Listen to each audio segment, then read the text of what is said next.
Hello বন্ধুরা, good morning. তোমরা সবাই কেমন আছো? আশা করি প্রত্যেকেই খুব ভালো আছো আর সুস্থ আছো।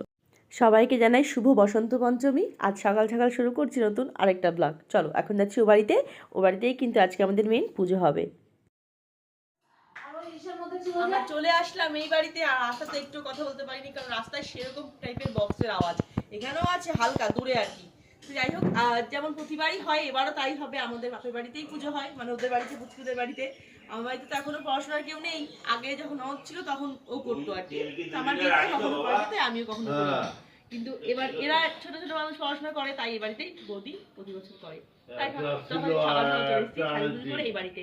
আর এবারও কিন্তু সবাই তুলে স্পেশাল শাড়ি কেনা হচ্ছে, যেটা আমি পরেছি। আর বৌদিও কিনেছে দুটো, কিন্তু বৌদি একটাও পরেনি। বৌদি পরেছে, বৌদির খুব প্রিয়, আমাদের খুব প্রিয় একটা পুরো শাড়ি, কিন্তু বৌদিকে খুব ভালো লাগছে। বৌদি আসো আসো, দেখো বৌদিকে ভালো লাগছে। এই দেখো, বৌদিকে বলেছিলাম কালকে দাদা শাড়ি পরো, যেমন দুদিন কিনেছি ম্যাচিং করে। বৌদিও কিনেছে এই শাড়ি, একটা অন্য কালারের। শাড়ি তো সহজে পরা হয় না, তো বৌদিটা সবুজ কালারের। হ্যাঁ, যেহেতু ওই জন্য পরেই তো বৌদিটা এই শাড়ি সবুজ কালারের। তো বলছিলাম বৌদি পরো, একসঙ্গে ম্যাচিং করে পরা হবে। তো সেটা তো বৌদি পরেনি, তো বৌদি যাই হোক আগে সেটা পরে ভালো লাগছে, বৌদিকে সুন্দর। আর আজকে সবথেকে যেটা বড় ব্যাপার, আজকে না আমাদের দুই পরিবারের বিয়ের নিমন্ত্রণ, ঠিক আছে? এখানে দাও, দুই পরিবারের বিয়ের নিমন্ত্রণ। একটা হচ্ছে আমার এক কাকায়ের বিয়ে, যেটা আমার শ্বশুরবাড়িতে নিমন্ত্রণ, কিন্তু আমি যেতে পারবো না কারণ কি আজকে সুমনদার বিয়ে। তো যাই হোক, আমার শ্বশুরবাড়ির তরফ থেকে নিমন্ত্রণ, ওকে যেতেই হবে, ননদরাও আসছে, এই জন্য আমি এই বিয়ে বাড়িটা মিস করবো। তাই একটু মনটা আমার সকাল থেকে একটু একটু কেমন খারাপ। হ্যাঁ, একটু না 3 দিন ধরে খারাপ। হ্যাঁ, আর দাদাও আজকে বাড়িতে আছে, কারণ দাদা আজকে দোকানটা বন্ধ। তার জন্য সবাই আজকে এই বাড়ির সব পরিবারে যাবে বিয়ে বাড়ি, আর আমরা ওখান থেকে যাবো সব পরিবারে বিয়ে বাড়ি যাবো। আজকে আমরা মাঝখান থেকে দুভাগে ভাগ হয়ে গেছি, এদিকে একটা যাবে, এদিকে একটা যাবে, তাই না বাবা বল?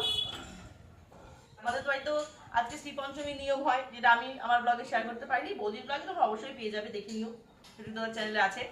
শ্রী পঞ্চমী জোড়া ইলিশ দিয়ে যে আমাদের হয়, এবার করেছে নিয়মগুলো তুলেছিল বৌদি, সবই সব দেখতে হবে বৌদির ব্লগে। আমার ব্লগে শিশুকে তুলতে পারিনি, আমি আসতে দেরি করলাম, তো বাড়িতে কাজকর্ম থাকে, বুঝতেই পারো। পেটুক দাদা আজকে বাড়িতে, কাজের মানুষ। হ্যাঁ, বাড়িতে যখন কাজের মানুষ, এখানেও কাজ করে যাচ্ছে, এই গোছ গাছ করতে করতে এখনো স্নান করেনি। আচ্ছা, এখন বেশি বাজেও না, সকাল 10:30 11টার মতো বাজে। এই যে আমরা বসে পড়লাম পুজোতে, আর আজকে এডিট করতে বসে একটা ব্যাপার নোটিস করলাম যে আমার ফোনটা আবার হয়তো ডিস্টার্ব করা শুরু করেছে, কারণ ছবিগুলো কিন্তু বেশ ডার্ক এসছে। জানি না কী কারণে, যেই ঘরে শ্যুট করলাম তখন একদম ছবি ডার্ক। তাই যাই হোক, হাজব্যান্ডের ফোন থেকে এটা আবার শ্যুট করা শুরু করলাম। তো যথারীতি সমস্ত পুজোর জোগাড় টোগাড় বৌদি আগেই করে ফেলেছিল আমি যাওয়ার আগে। আর বুঝতেই পারো, যখন সংসারী মানুষ, সুতরাং বাড়িতে আমার বেশ কিছু কাজ থাকে। আমি যখনই কোথাও যাই না কেন, সে যেখানেই হোক না কেন, ঘরে কিছু বেসিক কাজকর্ম সেরে না দিয়ে আমি কোনোভাবেই বেরোতে পারি না। তোমরা অনেকেই অনেক সময় এরকম প্রশ্ন করো যে তোমার শাশুড়ি মা এত বয়স হয়ে গেছে, তাও রান্নাবান্না করে, তুমি তেমন কিছুভাবে ইনভলভ থাকো না।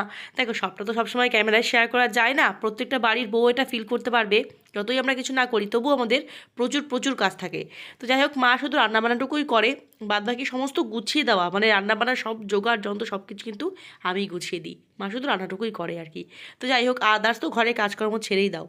তো সেই সব কর্মগুলো সেরে আমরা এই জাস্ট আসলাম, এখনই পুজোয় বসে নেওয়া হলো। আর আগেই বললাম ননদরা আসছে বাড়িতে, তাই তাড়াহুড়োর মধ্যেই আজকে সমস্ত কিছু হচ্ছিল। একটু পরে আমাকে বাড়ি চলে যেতে হবে। আর জানো তো, আমি আগেই বলে রাখি, যদি কেউ কমেন্ট করো তার আগেই বলে রাখছি, আমার না বাপের বাড়ির জায়গাটা ভীষণ ছোট জায়গা, তো ঘরগুলো ভীষণ ছোট ছোট, তাই সব কিছুই আর কি এক জায়গায়, বুঝতেই পারো। এটা মায়ের ঘর, সেখানে ঠাকুরের ছোট একটা সিংহাসন রাখা, সেখানে কিন্তু আমাদের পুজোর সমস্ত জোগাড় টোগাড় এবার হয়েছে। গতবার যেমন ছাদে করেছিলাম আয়োজনটা, এবার ছাদে করতে পারিনি, কারণ কি বৌদিদেরও তো নিমন্ত্রণ রয়েছে, একটু পরে বৌদিরাও বেরোবে, তাই ছাদে কিন্তু কোনো এবার আয়োজন করতে পারিনি, ঘরেই কিন্তু হচ্ছে। তা অনেকেই বলতে পারো যে এত ছোটো জায়গা কীরকম লাগছে, মেসি। কিছু করার নেই, কথায় আছে না, যখন যেমন তখন তেমন। আমাদের ঘরগুলো ছোট, তাই জায়গার আয়োজন করার জায়গাটাও খুবই ছোট। তো যাই হোক, তার মধ্যেই মন থেকে আয়োজন করা হচ্ছে মা সরস্বতীর জন্যে।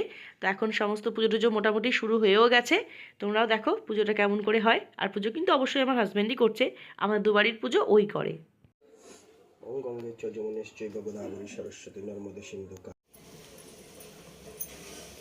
ওম সরস্বত্যই নমো নিত্যং ভদ্রকাল্যই নমো নমঃ।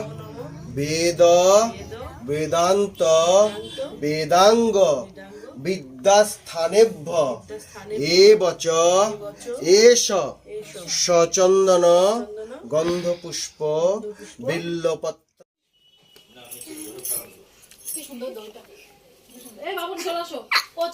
আমি চা খাবো। মিষ্টি পয়সা দিচ্ছিল না জানো, কেন? বলছি পরে দিন যাবি। পরে নিয়ে যাবি কেন? আমাদের পুজোও শেষ, তার সঙ্গে অঞ্জলি দেওয়াও শেষ। এখন আমাদের পেট পুজো শুরু। অনেকেই বলতে পারো কেন মাছ খাচ্ছ পুজোর দিনে। আমাদের কিন্তু এই নিয়মটা রয়েছে, শ্রী পঞ্চমীর দিনে বাড়িতে জোড়া ইলিশ আনতে হয়। জানি হয়তো এই নিয়মটা অনেকেরই থাকতে পারে, আমাদেরও কিন্তু আছে, যেটা আমি প্রতি বছরই তোমাদের সঙ্গে শেয়ার করি। তো সেটাই আর কি, ইলিশ মাছ আনতে হয় জোড়া, তারপরে সেটাকে পুজো দিয়ে এবং সব রকম 5-6 রকমের সবজি দিয়ে ওই টেলটেলে পাতলা ঝোল হয়, সেটা দিয়েই ভাত খেতে হয়। কিন্তু খেতে খুব সুস্বাদু হয়েছিল। মা রান্না করেছিল আজকে। মা তো খুবই সুন্দর রান্নাবান্না করে সবসময়তেই। আজকে রান্নাটাও কিন্তু বেশ ভালো হয়েছিল। তো বৌদি এখন দিচ্ছে আমাদের সবাইকে খাবার দাবার বেড়ে, আর তারপরে আমরা খাওয়া দাওয়া করে আবার ওর বাড়িতে চলে যাব। আর বৌদিরাও একটু পরে বললাম বিয়ে বাড়িতে চলে যাবে। তো বুঝতেই পারছো একদিনে সব কিছু বলে যেটা হয় আর কি, কোনো কিছু দিই না মানে শান্তভাবে করা যায় না, তাড়াতাড়ি তাড়াতাড়ির মধ্যে সব সারতে হয়। তো এই দেখো এখানে মাছের ঝোল রয়েছে অনেকটা পরিমাণে। আমরা সবাই তৃপ্তি করে সব খাবার দাবার খেলাম। হাজব্যান্ডও খাবে পরে, ও আবার এখন খাবে না, ও বলছে না তো সকালে আমি খাবো না, আমি পরে এসে খেয়ে যাবো। মানে যখন বৌদিরা বিয়ে বাড়ি যাবে তার আগে এসে ও খেয়ে যাবে।